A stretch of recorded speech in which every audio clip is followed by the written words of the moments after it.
Some jobs promise adventure, danger, and a big paycheck. King crab fishing in the Bering Sea is one of them. It's a place where fortunes are made and lost in a week, a 7-day window to pull in over 2.4 million pounds worth of crab. But the Bering Sea demands everything: strength, courage, sanity. It's a high-stakes gamble on the coldest, most unforgiving waters on Earth. A single boat like the Arctic Fury can carry hundreds of crab pots, each weighing over 300 kilos empty and holding hundreds of red king crabs when full. A good season can see a deckhand earn over 80,000 pounds for a few weeks of brutal work. But first, you have to survive the freezing spray, monstrous waves, and constant threat of injury. This isn't your average 9 to 5. The clock is the season itself, a frantic race against time. The red king crab season is brutally short, sometimes just a few weeks. Every minute counts. Every pot dropped is a bet. Every hour searching for crab is an hour closer to the deadline. The crew works around the clock, often for 30 hours straight, fueled by caffeine and adrenaline. So why do they do it? It's not just about the money, it's about the challenge, the pride, the sense of accomplishment. They are modern-day prospectors searching for red gold in a liquid wilderness. Warriors battling the elements for a prize most people only see on a restaurant menu. This is their story, the story of a week on the Arctic Fury, where every decision could lead to a massive payday or a devastating loss.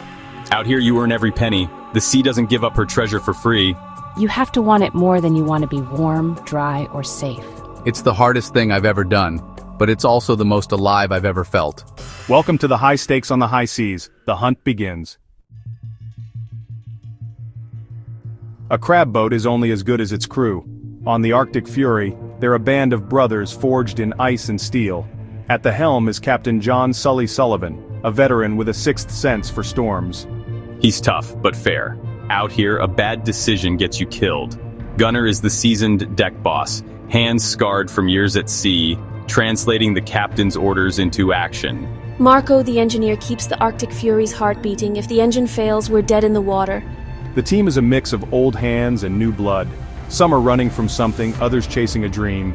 They share cramped quarters, eat standing up, and work in conditions that would break most people. Trust is everything. A moment's inattention can mean disaster. I watched the shows on TV. It looked tough, but this is a whole different world. The cold gets inside you. The veterans watch the greenhorns with a mix of pity and respect. Everyone starts at the bottom. You earn your place here, one shift at a time. Out here, you're only as strong as the person next to you. Teamwork isn't a buzzword, it's survival. We're a family, whether we like it or not. And out here, family means everything. Meet the crew. The Arctic Fury's fate is in their hands. The real test is about to begin. Finn's education began the moment the Arctic Fury left Dutch Harbor. The real work started immediately. Preparing bait, chopping hundreds of kilos of herring and cod. The smell clung to him, a constant reminder of his place at the bottom. Faster, Greenhorn. The crabs aren't waiting for you. Next came handling the pots, steel cages weighing hundreds of kilos. Finn struggled, his timing off, nearly caught by a pot before Gunner yanked him back. Rule number 1, the sea will always try to take you. Don't let it. Sleep was a luxury. The crew worked in shifts that blurred day into night. After his first 18-hour stint, Finn stumbled to his bunk only to be woken for the next shift. I've never been so tired. It's a deep, soul-crushing exhaustion. But quitting isn't an option.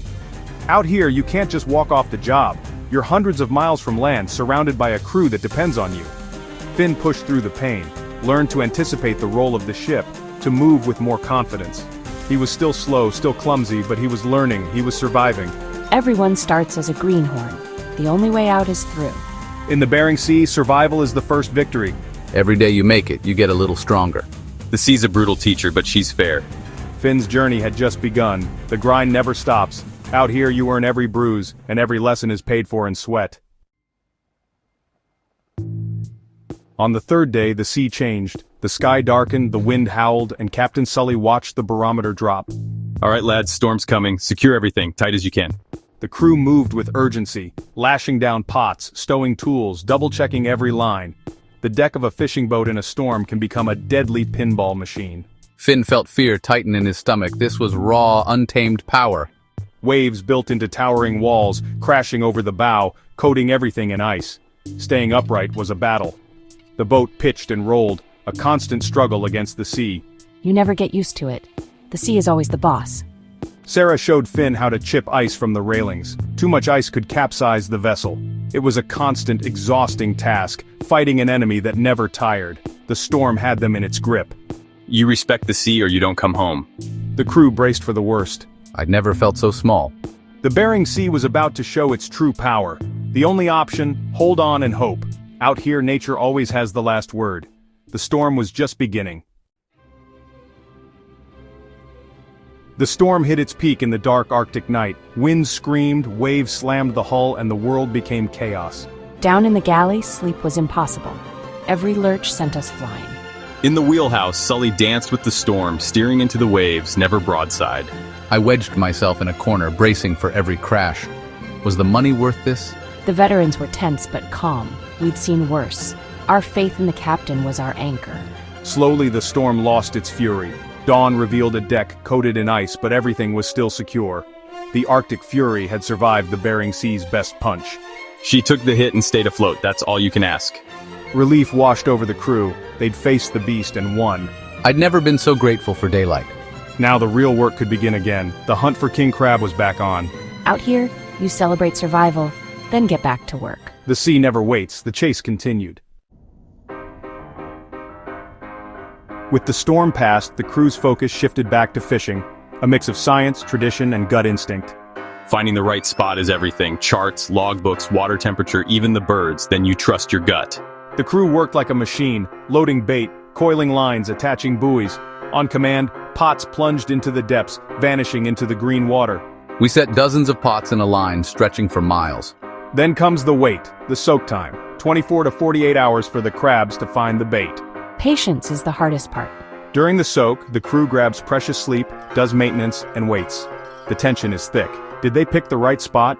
Sometimes you just know, sometimes you pray. The 2.4 million pound question hangs in the air. All you can do is wait and hope. The ocean keeps her secrets until you haul the first pot. The moment of truth is coming. The crew braces for what's next. After a 36-hour soak, the Arctic Fury returned to its string of pots. The atmosphere was electric. Gunner spotted the first buoy. There she is. The boat maneuvered alongside. Gunner snagged the line and the winch groaned to life. My heart was pounding. I'd baited this pot. Was it all for nothing? Then, a dark shape emerged from the water. The pot was full, crawling with red king crabs. Cheers erupted. The pot was swung onto the deck, crabs tumbling out in a living river of red gold. The crew worked with renewed energy, sorting crabs with practiced speed. Only large, mature males, the keepers, were kept. The rest went back to the sea. That's what we're here for.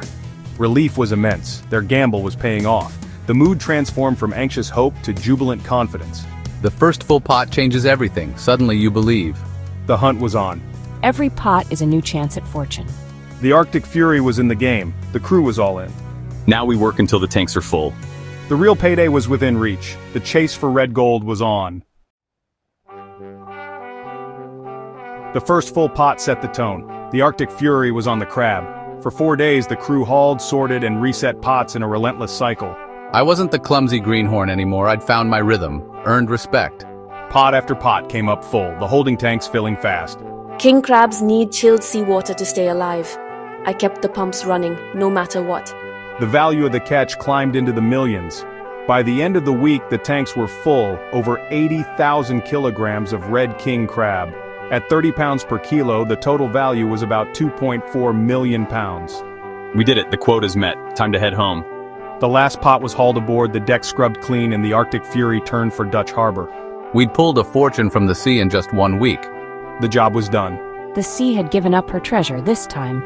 The crew could finally breathe. The journey home began. The journey back to port was a world away from the journey out, tension gone, replaced by pride. The crew, clean for the first time in a week, gathered in the galley, sharing laughter and stories. At Dutch Harbor, we offloaded the catch. The numbers confirmed our success. The sea gives you a test. You pass, she pays you. This week, we passed. After costs, each deckhand walked away with over 20,000 pounds for 7 days of hell. For the captain and senior crew, the payout was even higher. For me, it was more than a paycheck. I faced my fears, pushed my limits, and earned my place. Would I do it again? I look at my blistered hands, then at that check. Absolutely. The money's great, But the feeling when that first full pot comes over the rail, you can't put a price on that. The Bering Sea had tested them, and they'd won. The adventure was over, for now, but the call of the sea never fades. Until next season, the legend of the Arctic Fury lives on.